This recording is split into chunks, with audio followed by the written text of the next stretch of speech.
जय हिंद दोस्तों, कैसे सभी लोग। उम्मीद करता हूँ सभी मस्त होंगे, अपने शिक्षण कार्य में व्यस्त होंगे। स्वागत है सभी का बीएड एंट्रेंस 2025 के एग्जाम में। और आज हम करने वाले हैं सामान्य ज्ञान के मोस्ट और इम्पोर्टेंट क्वेश्चन, जो कि सामान्य ज्ञान के बीएड एंट्रेंस के एग्जाम में 100 क्वेश्चन पूछे जाते हैं। प्रैक्टिस सेट 1 हो चुका है, प्रैक्टिस सेट पेपर आज 2 करेंगे। क्लास जो बहुत ही महत्वपूर्ण है, जो कि संपूर्ण निचोड़ लिया गया है जीके जीएस के मोस्ट और इम्पोर्टेंट क्वेश्चन है। 25 प्रश्न है। चैनल पर जो भी नए हैं, चैनल को सब्सक्राइब कर लीजिए। चलिए क्लास को स्टार्ट करते हैं। और पहला क्वेश्चन है, परमाणु बम का जनक निम्नलिखित में से कौन है? Rutherford, J Thomson, अटोहम, Raja Ramanna. कौन सा ऑप्शन करेक्ट है? क्वेश्चन जो है बहुत ही इंपॉर्टेंट है।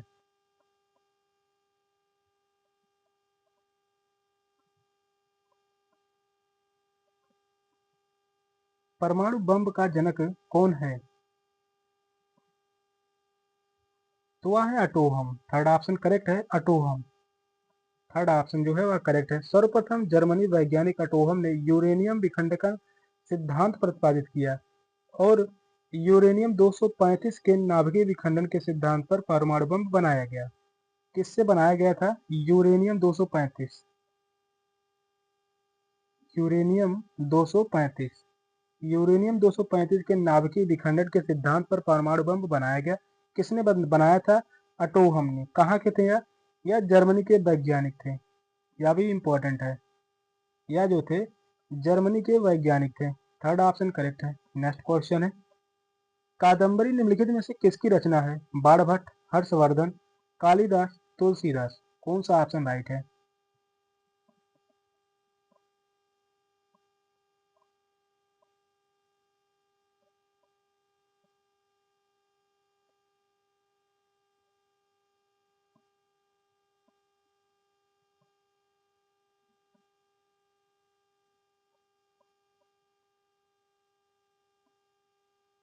कादम्बरी किसकी रचना है? यह रचना है बाणभट्ट की। फर्स्ट ऑप्शन करेक्ट है, बाणभट्ट। कादम्बरी जो है यह बाणभट्ट की रचना है, जो कि यह एक सर्वश्रेष्ठ उपन्यास है। कादम्बरी क्या है? यह एक उपन्यास है, सर्वश्रेष्ठ उपन्यास है। बाणभट्ट की रचना की बात करते हैं इनकी, और एक महत्वपूर्ण रचना जो है हर्ष चरित्र। इनकी जो रचना जो है वह है हर्ष चरित्र, जिसमें हर्ष के काल की घटनाओं का वर्णन मिलता है। कादम्बरी जो है बाणभट्ट की रचना है। यह संस्कृत साहित्य का सर्वश्रेष्ठ उपन्यास कहा जा सकता है और इसके माध्यम से हर्षकालीन सामाजिक एवं धार्मिक जीवन का ज्ञान प्राप्त होता है। और बाणभट्ट के हर्ष चरित्र में भी हर्ष के काल की ही घटनाओं का वर्णन मिलता है। फर्स्ट ऑप्शन करेक्ट है। नेक्स्ट क्वेश्चन है, कश्मीर की राजकीय भाषा निम्नलिखित में से कौन है? हिंदी, अंग्रेजी, उर्दू या पंजाबी। कौन सा ऑप्शन राइट है?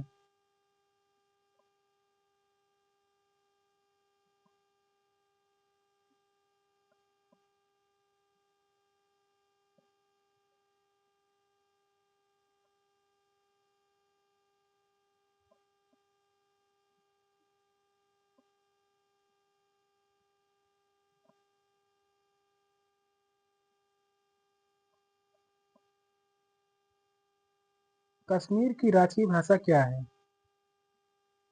तो वह है उर्दू। थर्ड ऑप्शन करेक्ट है, उर्दू। कश्मीर की राजकीय भाषा जो है वह है उर्दू। हिंदी जो है भारत की राष्ट्रभाषा है। हिंदी जो है यह जो है भारत की राष्ट्रभाषा है। भारत की राष्ट्रभाषा है हिंदी।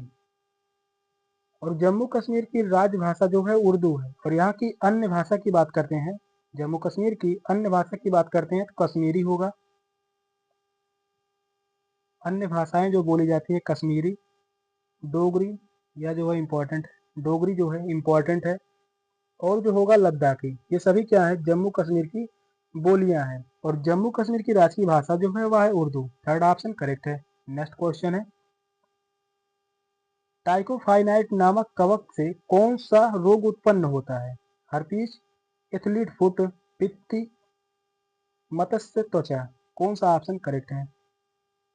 यह भी क्वेश्चन जो है बहुत ही महत्वपूर्ण है, साइंस से संबंधित क्वेश्चन है।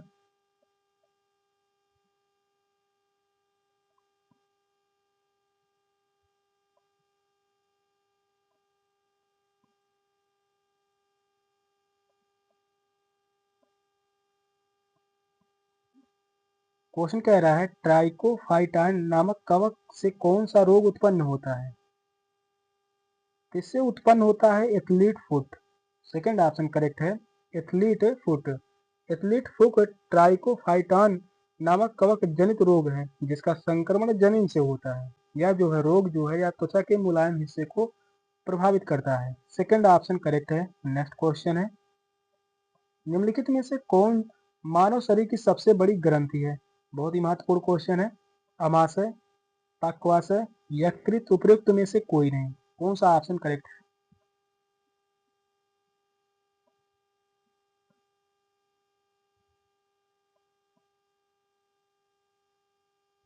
मानव शरीर की सबसे बड़ी ग्रंथि कौन सी है?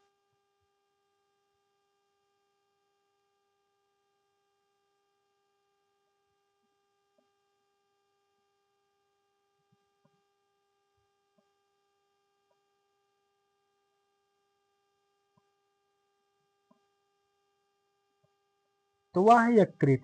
थर्ड ऑप्शन करेक्ट है। यकृत जो है मानव शरीर की सबसे बड़ी ग्रंथि है। यकृत मानव शरीर की सबसे बड़ी ग्रंथि है जो उदर गुहा के ऊपरी भाग के दाहिनी ओर स्थित है और यह पित्त का निर्माण करती है। किसका निर्माण करती है? यह जो है पित्त का निर्माण करती है। पित्त का निर्माण करती है। थर्ड ऑप्शन करेक्ट है। नेक्स्ट क्वेश्चन है, 1857 के विद्रोह में कौन नहीं पकड़ा गया था? नाना साहेब, बहादुर शाह, तात्या टोपे, खान बहादुर खां। कौन सा ऑप्शन राइट है?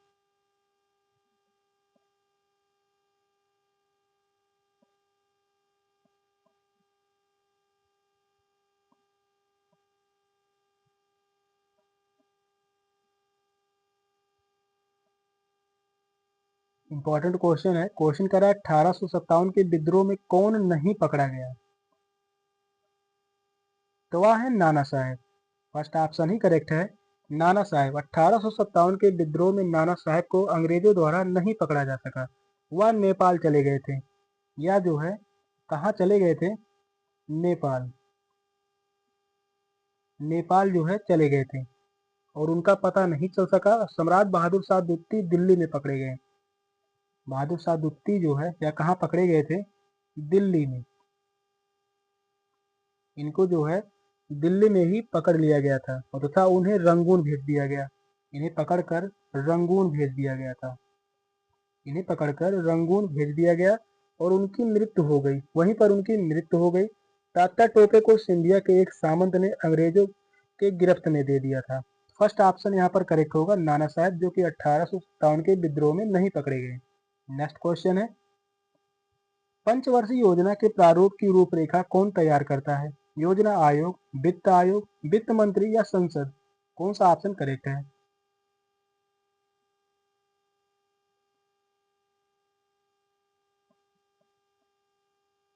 बीएड एंट्रेंस के एग्जाम के लिए जितने भी क्वेश्चन कराए जा रहे हैं जीके जीए से, सभी क्वेश्चन बहुत बहुत ही महत्वपूर्ण है।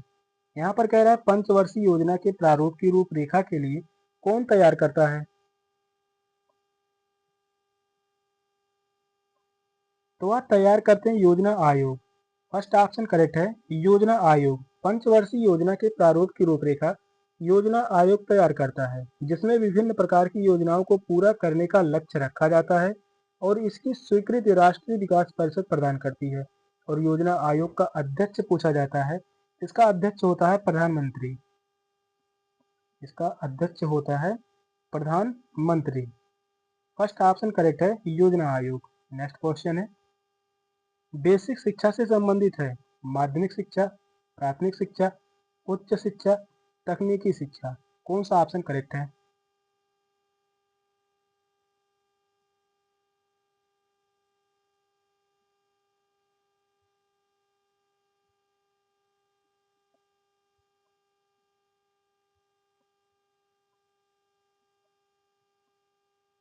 बेसिक शिक्षा से संबंधित है। यह संबंधित है प्राथमिक शिक्षा से। सेकंड ऑप्शन करेक्ट है। बेसिक शिक्षा संबंधित है प्राथमिक शिक्षा से। अगला क्वेश्चन है, पानीपत का द्वितीय युद्ध किनके बीच लड़ा गया था?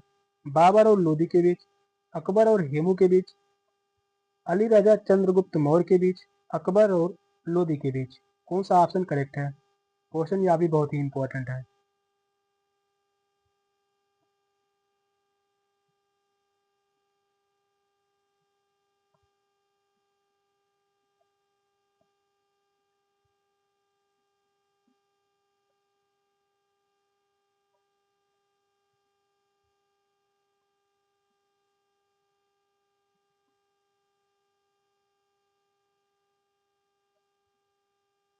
क्वेश्चन कह रहा है पानीपत का द्वितीय युद्ध किनके बीच लड़ा गया था?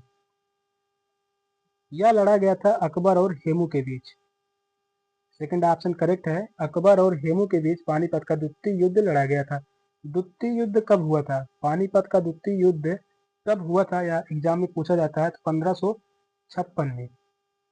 1556 में पानीपत का द्वितीय युद्ध हुआ था। किनके बीच? अकबर और हेमू के बीच। सेकंड ऑप्शन करेक्ट है। नेक्स्ट क्वेश्चन है, माइक्रोसॉफ्ट संबंधित है टीवी से, रेडियो से, लाउड स्पीकर से या कंप्यूटर से? कौन सा ऑप्शन करेक्ट है?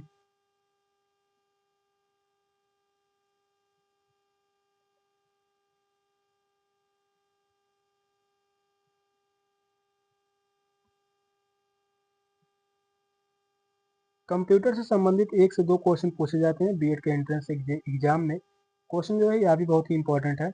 माइक्रोसॉफ्ट संबंधित है या किससे संबंधित है? क्या संबंधित है? कंप्यूटर से। फोर्थ ऑप्शन करेक्ट है, कंप्यूटर से संबंधित है माइक्रोसॉफ्ट।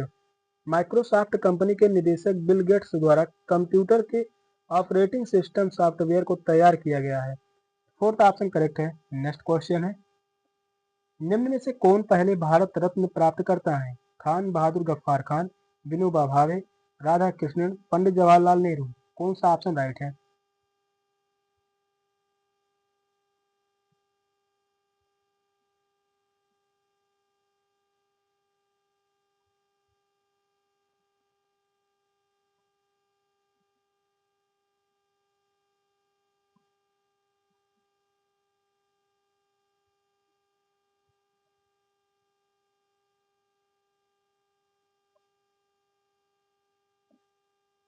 यहाँ पर क्वेश्चन कह रहा है निम्न में से कौन पहले भारत रत्न प्राप्त करता है?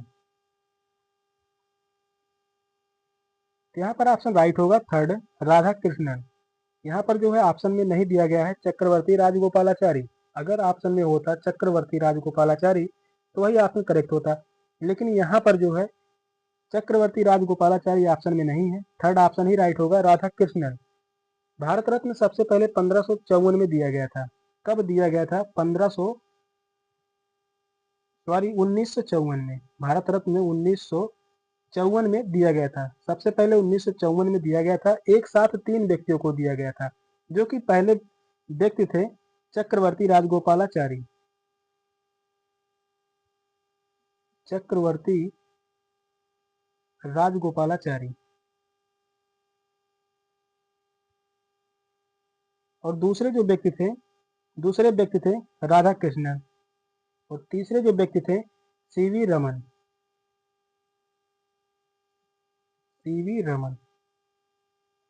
इन्हीं 3 व्यक्तियों को 1954 में भारत रत्न से सम्मानित किया गया था। और 1955 में यह पुरस्कार जवाहरलाल नेहरू, डॉक्टर भगवान दास एवं विश्वेश्वरैया को प्रदान किया गया था। पंडित जवाहरलाल नेहरू को भारत रत्न से सम्मानित कब किया गया था? 1955 में। यहाँ पर जो है थर्ड ऑप्शन करेक्ट होगा, राधा कृष्णन। नेक्स्ट क्वेश्चन है, पंचतंत्र के लेखक थे महादेवी वर्मा, जयशंकर प्रसाद, प्रेमचंद्र, विष्णु शर्मा? कौन सा ऑप्शन करेक्ट है?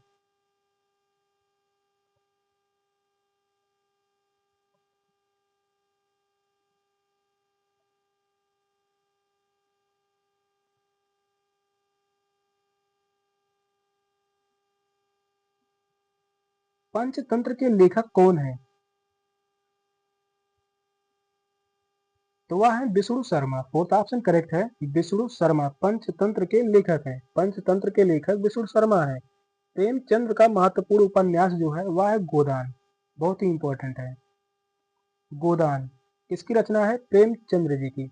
जयशंकर प्रसाद की बात करते हैं तो इनकी जो महत्वपूर्ण रचना है वह है कामायनी। इनकी महत्वपूर्ण रचना जो है वह है कामायनी। और महादेवी वर्मा की जो महत्वपूर्ण रचना है वह है यामा। इसके साथ है निहारिका। निहारिका, यामा पर इन्हें ज्ञानपीठ पुरस्कार से सम्मानित किया गया था। ज्ञानपीठ पुरस्कार मिला था, कब दिया गया था? 1982 में। यह भी इंपॉर्टेंट है। 1982 में यामा जो रचना की थी महादेवी वर्मा ने, उसी पर ज्ञानपीठ पुरस्कार मिला था 1982 में। फोर्थ ऑप्शन करेक्ट है। पंचतंत्र के लेखक विष्णु शर्मा है। नेक्स्ट क्वेश्चन है, रविशंकर संबंधित हैं तबला, सरोद, सितार या शहनाई? कौन सा ऑप्शन राइट है?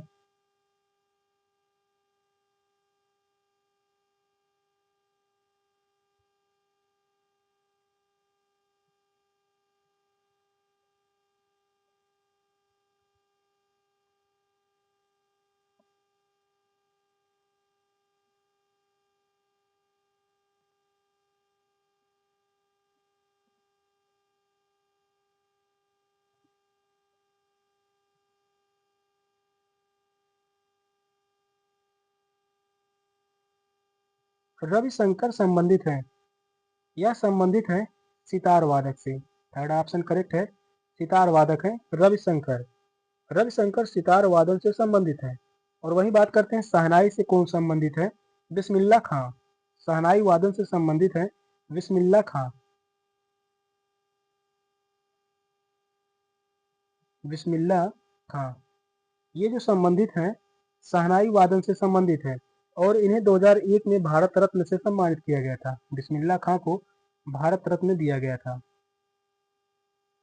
भारत रत्न दिया गया था 2001 में। इंपॉर्टेंट है, 2001 में बिस्मिल्लाह खां को भारत रत्न से सम्मानित किया गया था। यह शहनाई वादन से संबंधित है। यहाँ पर दिया गया है सरोद वादन। सरोद वादन से संबंधित है अमजद अली खां। सरोद वादन से संबंधित है अमजद अली खां।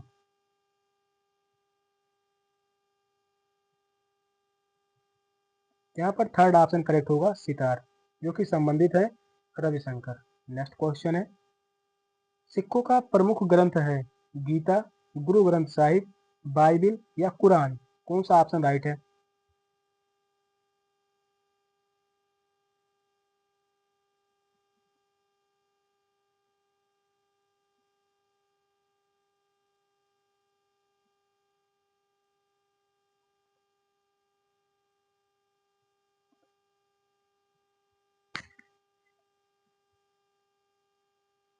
सिखों का प्रमुख ग्रंथ है तो वह है गुरु ग्रंथ साहिब।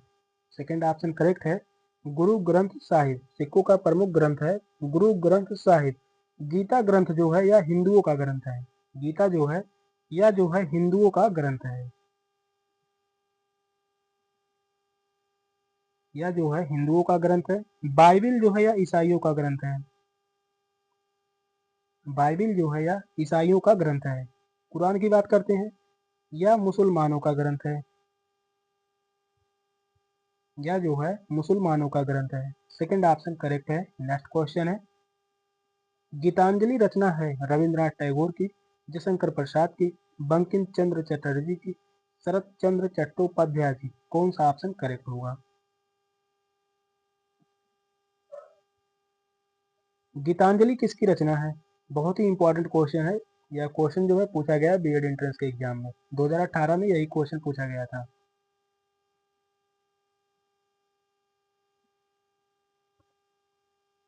गीतांजलि रचना जो है यह रविंद्रनाथ टैगोर जी की है। फर्स्ट ऑप्शन ही करेक्ट है, रविंद्रनाथ टैगोर। गीतांजलि रविंद्रनाथ टैगोर की प्रसिद्ध रचना है, जिस पर उन्हें नोबेल पुरस्कार से सम्मानित किया गया था। गीतांजलि रचना पर ही नोबेल पुरस्कार से सम्मानित किया गया था। नोबेल पुरस्कार से सम्मानित किया गया था किन्हें? रविंद्रनाथ टैगोर को। फर्स्ट ऑप्शन करेक्ट है। नेक्स्ट क्वेश्चन है, झंडे का हरा रंग द्योतक है शांति का, क्रांति का, अहिंसा का, समृद्धि का? कौन सा ऑप्शन करेक्ट है?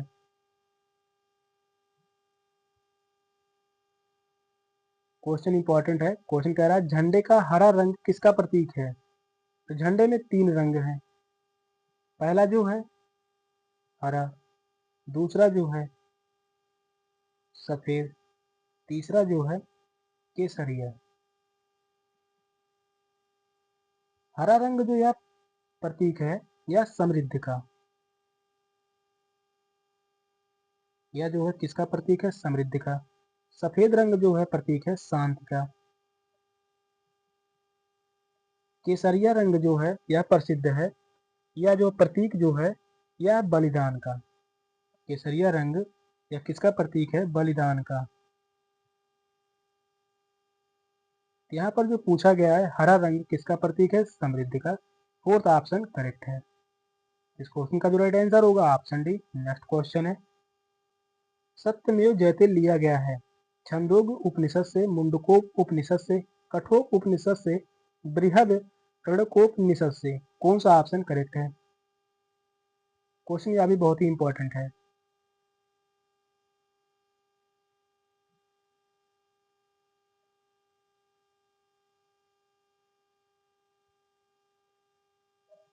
सत्यमेव जयते लिया गया है, यह जो लिया गया है मुंडकोप उपनिषद से।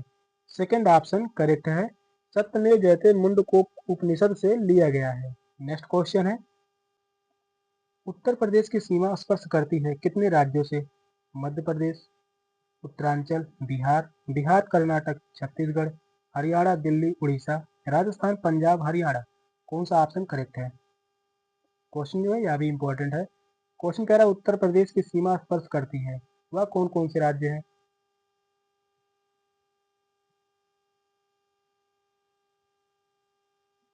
उत्तर प्रदेश की सीमा जो स्पर्श करती है 9 राज्यों से। यहाँ पे डायरेक्ट पूछ लिया जाता है कितने राज्यों से उत्तर प्रदेश की सीमा स्पर्श करती है? 9 राज्यों से, क्योंकि मध्य प्रदेश, उत्तरांचल और बिहार, यही ऑप्शन फर्स्ट ऑप्शन जो है करेक्ट है। कर्नाटक से सीमा नहीं लगाती है, उड़ीसा से भी सीमा नहीं लगाती है, और यहाँ पर पंजाब दिया गया है, यहाँ से भी उत्तर प्रदेश की सीमा स्पर्श नहीं करती है। फर्स्ट ऑप्शन करेक्ट है। इसको मैप के माध्यम से एक बार समझते हैं।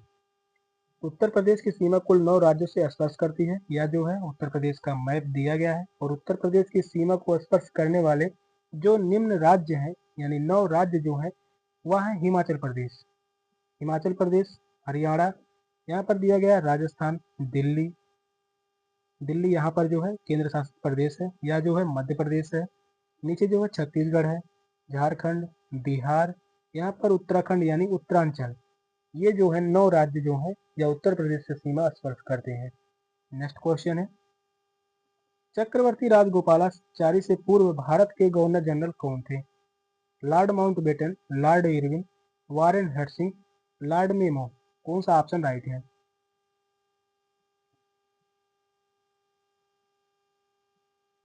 चक्रवर्ती राजगोपालाचारी से पूर्व भारत के गवर्नर जनरल कौन थे? तो वह थे Lord Mountbatten. First option correct है, लॉर्ड माउंटबेटन। लॉर्ड माउंटबेटन स्वतंत्र भारत के पहले तथा चक्रवर्ती राजगोपालाचारी के पूर्व भारत के गवर्नर जनरल थे।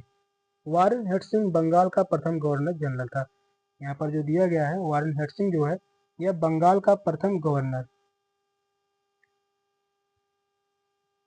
बंगाल का प्रथम गवर्नर जनरल। क्वेश्चन जो है यह इंपॉर्टेंट होगा, गवर्नर जनरल। तो वह था वारेन हेस्टिंग। यहाँ पर जो है फर्स्ट ऑप्शन करेक्ट है, लॉर्ड माउंटबेटन। नेक्स्ट क्वेश्चन है, फोर्थ स्टेट संबंधित है संसद, सर्वोच्च न्यायालय, प्रेस, विधानसभा। कौन सा ऑप्शन राइट है?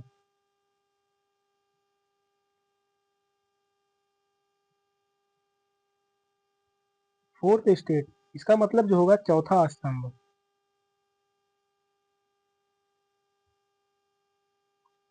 चौथा स्तंभ किससे संबंधित है? तो यह जो संबंधित है प्रेस से। थर्ड ऑप्शन करेक्ट है, प्रेस। फोर्थ स्टेट समाचार पत्रों से संबंधित है। वास्तव में समाचार पत्र लोकतंत्र के सशक्त प्रहरी है, और जिस देश में प्रेस की स्वतंत्रता नहीं होती है उस देश में लोकतंत्र स्थायी नहीं हो सकता, और प्रेस लोकतंत्र का चौथा आधार स्तंभ है। थर्ड ऑप्शन करेक्ट है। सेशन का लास्ट क्वेश्चन था। क्वेश्चन कैसे लगे कमेंट में जरूर बताइएगा। चैनल पर नए हैं, चैनल को सब्सक्राइब कर लीजिए। मिलते हैं अगली क्लास में, तब तक के लिए बाय बाय, टेक केयर, जय हिंद।